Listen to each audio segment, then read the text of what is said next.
Entenda o inconsciente e vença no jogo da vida. Quantas vezes você já se sentiu travado, como se algo invisível puxasse você para trás, mesmo quando tudo parecia estar pronto para dar certo? Hoje a gente vai falar um pouquinho sobre os obstáculos invisíveis, aquele que a gente não consegue ver do lado de fora, mas porque está dentro da gente. Vamos entender como o inconsciente sabota nossos planos e como você pode virar o jogo quando você abre a possibilidade de uma escuta analítica. A psicanálise, ela parte da ideia simples, mas poderosa. Nem tudo que você sente é consciente.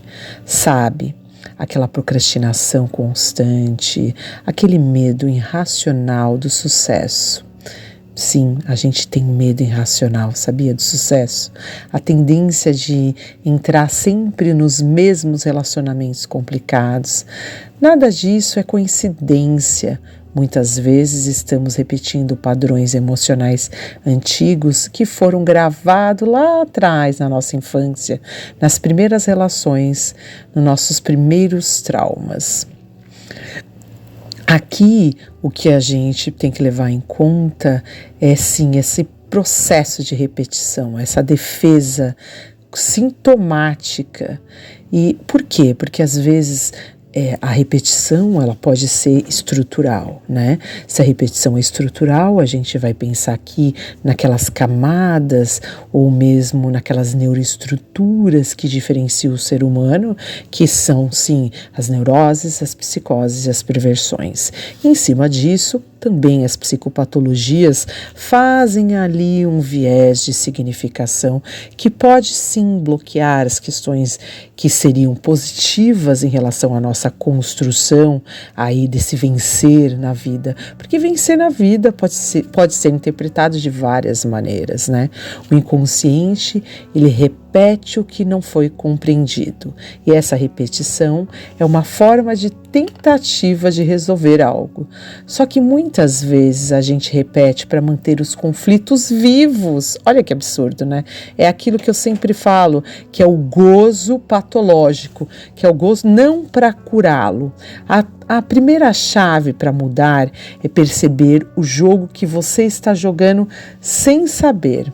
Autossabotagem é uma proteção disfarçada, que às vezes a gente acha que a gente está ali se protegendo, às vezes está ali no isolamento, ou fazer alguma coisa que a gente não deveria estar fazendo, ou a gente deixa de fazer alguma coisa que era para a gente fazer.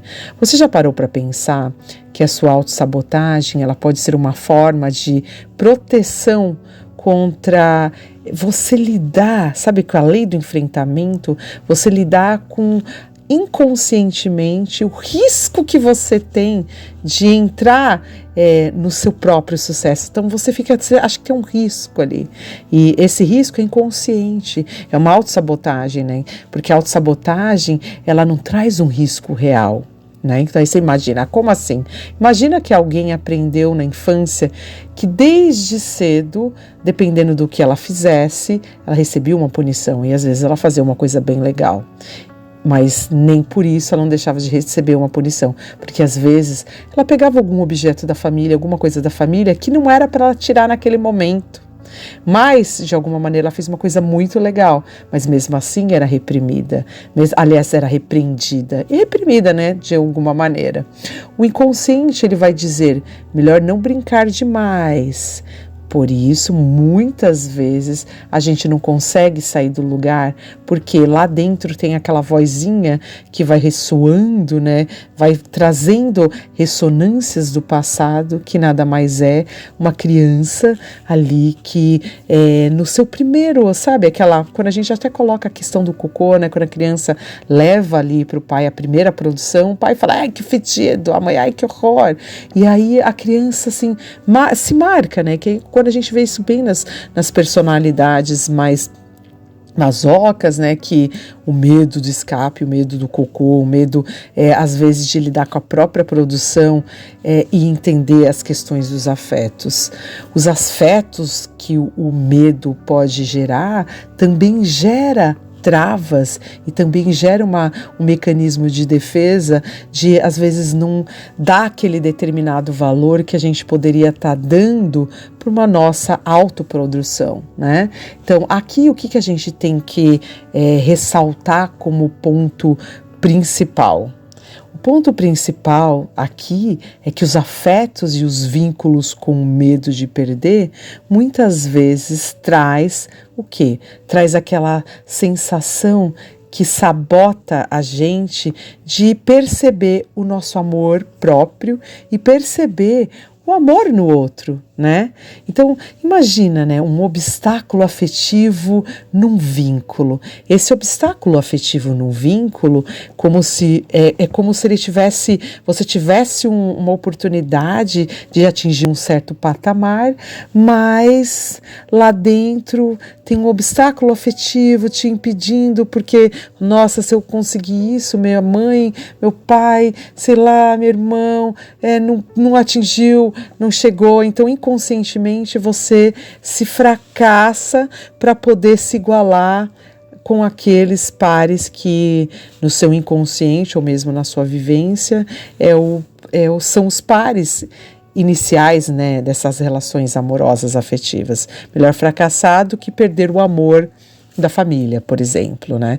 Uma coisa assim meio que bem de autossabotagem, né? Então, para vencer no jogo da vida, é preciso aprender a lidar com a culpa de crescer. Por quê? Crescer dói, crescer separa, mas também crescer liberta. Ai, como é complicado vencer, a gente, para buscar esse suporte, para a gente poder estar dentro daquilo que realmente é o nosso acerto, sabe? É o nosso acerto com a gente mesmo, é suportar aquilo que a gente deseja, né?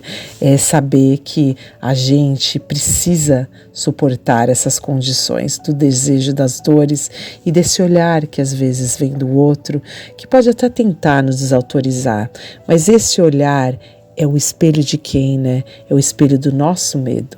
Porque quando a gente olha para o outro buscando uma aprovação, na verdade, a gente deixa de decidir um pouco por nós.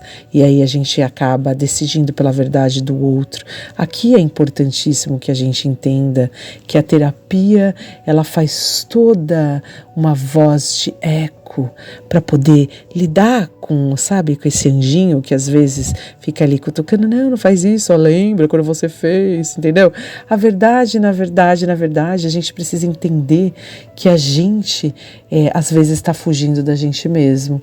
E aí a gente começa a jogar com o próprio desejo. E sabe o que acontece? A gente não dá conta dele. Porque no momento que a gente começa a jogar com o nosso desejo, aí praticamente game off. Você já se viu jogando na vida de verdade, sendo o piloto da sua própria vida e dominando os seus fantasmas? Aqui vai uma dica assim, de ouro para vocês. Para que você consiga tomar a rédea das suas coisas, escutar mais o seu inconsciente, finalmente poder entender como é jogar, é necessário que você escolha melhor aquilo que você escuta. E aquilo que você escuta constrói muito do seu passo a passo para vencer a si mesmo. E aqui na psicanálise, o que a gente faz? A gente te ensina a escutar a si mesmo. É o primeiro passo para você vencer de verdade. Quando você escuta a si mesmo, você começa a entender que mas muito mesmo daquilo que você já penou, muito mesmo daquilo que você já sofreu de medo, tudo aquilo que você sentiu de punição da infância, tudo aquilo que de alguma maneira parecia um escudo de proteção, muitas vezes é algo que você não conseguiu lidar, é algo que você às vezes te marcou na verdade, como uma tendência de repetição. Então aqui é necessário que a gente trate primeiro os seus traumas, é necessário que você entenda que padrões emocionais antigos podem ficar gravados, mas você pode desgravar a hora que você conseguir se escutar.